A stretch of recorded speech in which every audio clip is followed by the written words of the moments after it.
జనసేన కూటమి తమ అభ్యర్థుల ప్రకటనతో ఆయా పార్టీల్లో కొందరు నేతల నుంచి అసంతృప్తులు వ్యక్తం అవుతుంటే వైసీపీ నాయకులు సైతం విమర్శలు ఎక్కుపెట్టారు. చంద్రబాబు 94 మందిని ప్రకటిస్తే పవన్ 5 ప్రకటించడం ఏంటి అంటూ వైసీపీ నేత గుడివాడ అమర్నాథ్ సెటైర్ వేశారు.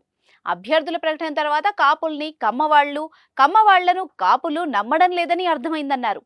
ఉమ్మడి అభ్యర్థుల ప్రకటనతో జనసేన టీడీపీ బలహీనతలు బయటపడ్డాయన్నారు. తుప్పుపట్టిన సైకిల్, పగిలిపోయిన గ్లాస్కు గోల్డ్ కోటింగ్ వేసుకుని జనం ముందుకొచ్చారని విమర్శించారు. సామాజిక న్యాయం ఎక్కడా కనిపించలేదన్నారు. పొత్తు మాత్రమే మా బలం అని చెప్పుకునే పరిస్థితుల్లో జనసేన టీడీపీ ఉన్నాయని ఎద్దేవా చేశారు. పొత్తులో భాగంగా 24 సీట్లకే పరిమితమైనందుకు జన సైనికులకు పవన్ కళ్యాణ్ సమాధానం చెప్పాలన్నారు.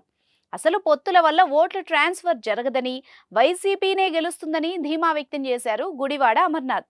మీరు కొత్తగా బిజినెస్ స్టార్ట్ చేయాలనుకుంటున్నారా? మార్చి 16-17 హైటెక్స్ లో ఫ్రాన్సెస్ ఇండియా బిగ్గెస్ట్ ఫ్రో ఎక్స్పో.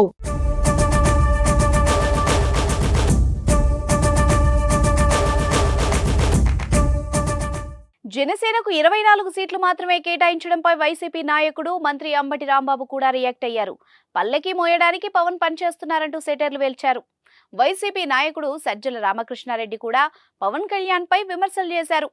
జనసేనకు 24 స్థానాలు మాత్రమే కేటాయించడంపై ఆయన స్పందిస్తూ పవన్ కళ్యాణ్ తనకు బలం లేదని ఒప్పుకుంటున్నారని అన్నారు. జనసేనను చంద్రబాబు మింగేయాలని ప్రయత్నిస్తున్నారని ఆరోపించారు.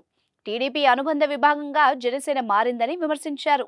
జనసేన అభ్యర్థులుగా ఎవరు ఉండాలన్న విషయం కూడా టీడీపీ అధినేత నిర్ణయిస్తున్నారని ఆరోపించారు.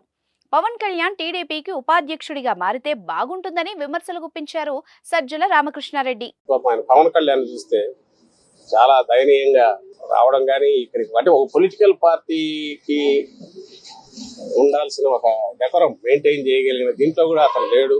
అలాగే చంద్రబాబు నాయుడు ఏది పడేస్తే వాటిని తీసుకొని దాంతో తృప్తిపడి లేదా తాను ఉందనుకుంటున్న ఓట్లన్నీ కూడా మొత్తంగా చంద్రబాబుకి అప్పచెప్పాలా అనే ఆతృత ఆయనలో కనపడుతుంది పవన్ కళ్యాణ్.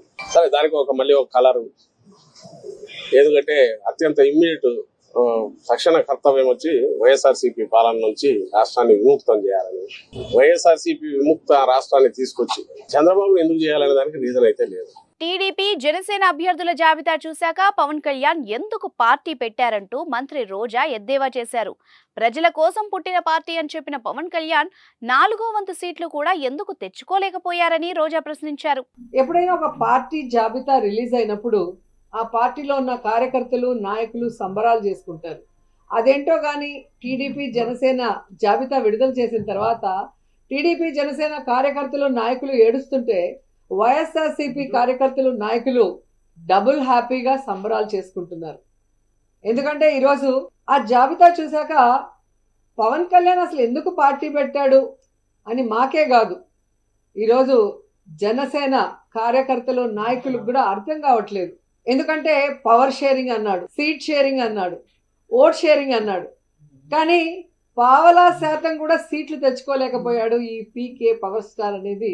చాలా పెద్ద పెద్ద డైలాగులు కూడా చెప్పాడు. సముద్రం ఎవరి కాళ్ళు పట్టుకోదు, పర్వతం తల వంచదు అని. మరి ఏ ప్యాకేజీ కోసం 24 సీట్లకే ఈరోజు చంద్రబాబు నాయుడు ఇచ్చిన ముష్టి 24 సీట్లకే ఎందుకు తల వంచావు పవన్ కళ్యాణ్ అని జనసేన కార్యకర్తలు, నాయకులకి సమాధానం చెప్పాలి.